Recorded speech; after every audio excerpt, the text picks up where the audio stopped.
Hello, my name is Dr. Al Garza, founder and director of NHB Christian Talk Ministries. I have been a Christian and a student of the Word for about 20 years. I have an online ministry at nhbchristiantalk.org, and I also have a radio broadcast on blogtalkradio.com.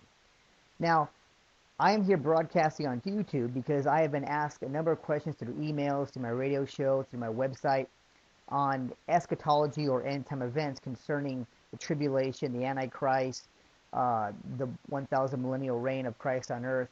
I've been asked a number of questions on whether or not these are actually Christian teachings within the scriptures, or are these just traditions that crept into the church within the last 150 years. Well, in response, one, I am broadcasting here on YouTube, and two, I've written a book called The Jewish Unveiling of Revelation and the End. Dr. Kenneth Gentry Jr. has also put a section in here in regards to the book of Revelation.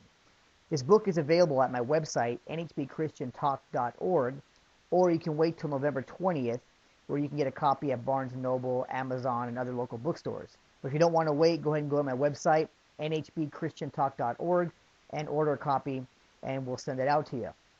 Now, today's broadcast, I'm going to deal with Daniel 9:27 of the Scriptures. I've been asked many questions regarding this passage on whether or not it is dealing with the Antichrist who will confirm or make this peace treaty with Israel for 7 years. Unfortunately, I used to believe in these same dispensational teachings for many years in my early Christian walk. But as I went to school, I studied the Hebrew, the Greek, I talked to Messianic and Orthodox rabbis and Jews, learned the language. I found something very interesting in these passages. Unfortunately, they do not agree with the modern view. Now, in my earlier broadcasts, I've done it on the 1,000 millennial reign, and I utilized the Greek. But this time, I'm going to utilize the Hebrew grammar. Now, in this context, we're going to look at the whole chapter of 9 briefly and focus on the he part of verse 27 of chapter 29. Is it he Antichrist, or is it he someone else? Now, the Hebrew grammar makes it absolutely and unequivocally clear on who the he is, the pronoun here. Now, either we adhere to the grammar of the text in the Hebrew, or we can follow traditions of the church. You decide on this and check it out for yourself. And in fact, I do have the Greek and the Hebrew scriptures here, which in Hebrew I'll be utilizing today, as well as a basic and biblical Hebrew grammar, which I'll be reading from, as well as I have other books on the Hebrew grammar in more depth. But in this case, we won't have to go too far.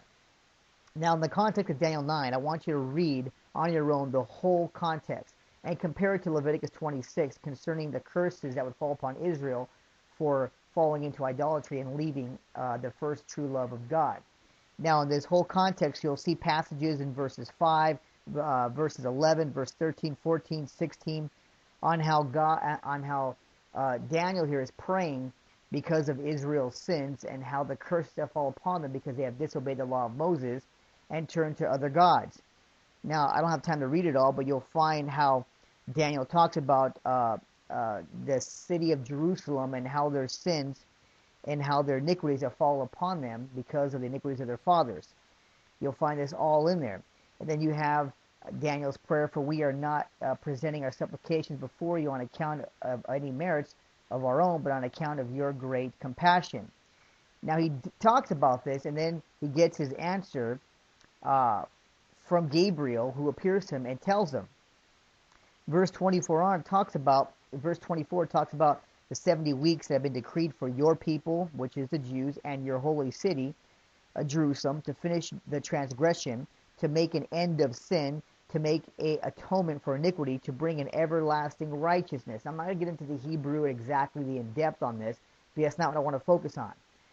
But I want to focus on verse 26. Then after the 62 weeks, the Messiah will be cut off and have nothing. And a people of a prince who is to come will destroy the city and the sanctuary, and its end will come with the flood. Even to the end there will be war. Desolates are determined. Now also in verse 25 you have Messiah the prince, and then you have also Messiah in the Hebrew here. It isn't HaMashiach the Messiah, it's just Mashiach in verse 26, Messiah. But it's interesting to note because in the Hebrew it's rendered as the proper noun, while you have in verse 26 people and a prince, which are the indefinite noun. Now, I like to show you this because in the Hebrew it renders, you have three types of definite nouns in Hebrew. One with the article, the definite article, like it says Hamashiach, the Messiah, then it becomes a definite. The proper nouns like Egypt, if we say Egypt, we don't need the Egypt. And in this rendering, it is Messiah, that is the proper noun here, rendering as well. And you have nouns that are possessive nouns like your book or my book. In this case, also, you have what's referred to as indefinite nouns like a prophet or an elder, a prophet or an elder, or like in this text, a people or a prince, indefinite nouns. Now, the pronoun he in verse 27 must go back to the noun of the text. It's called the antecedent. Now, I have here a Greek Hebrew grammar book that I read to the antecedent is. And it says on the antecedent, the co-referent that any pronoun points back to. For example, Jimmy was running in the hall and tripped over his shoelace. The antecedent of the pronoun his is Jimmy.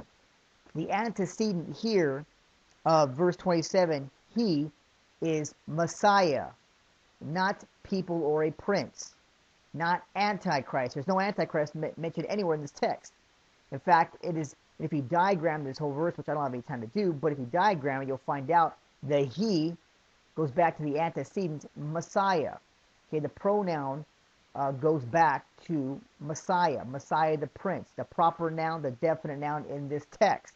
So I don't know how these Bible teachers can come and proclaim that verse 27 is saying a peace accord with Antichrist and Israel, when it clearly states that the Messiah will confirm a strong covenant, literally in the Hebrew, and then the covenant for 1 week, but in the middle of it, it'll be stopped, it'll be cut off, and he'll put a stop to sacrifices, and then grain offerings, and the winged abominations will come.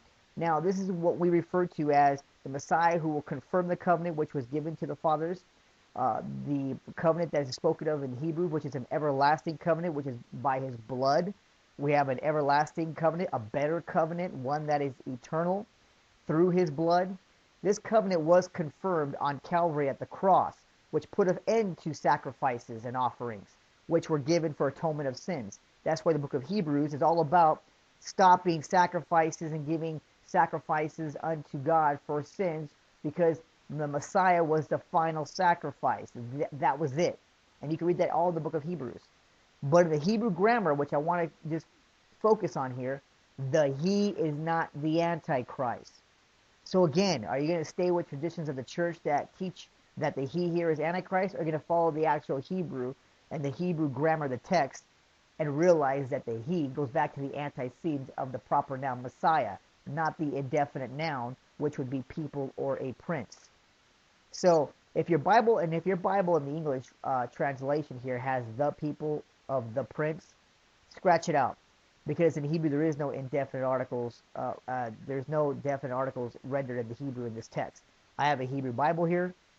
I looked for the definite article. It is not there. The definite article would be the Hebrew letter ha or hey.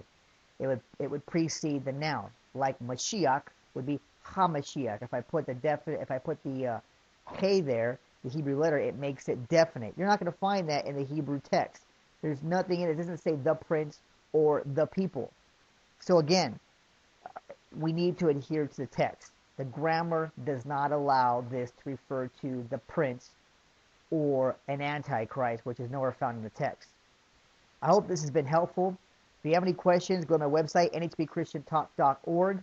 You can order my book once again, The Jewish Unveiling of Revelation and the End. And I deal with this in my book, grammatically, how, again, it doesn't fit. And I also cite the sources of the 70th week throughout history of Josephus, all the way down to modern-day scholars that proclaim that the 70th week was fulfilled at 70. And so I deal with that in the book and the grammar here in the text. So again, I hope this has been helpful.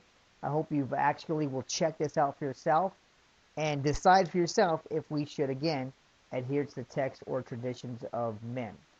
My name is Dr. Al Garza, founder and director of NHB Christian Talk Ministries, and I'll see you again.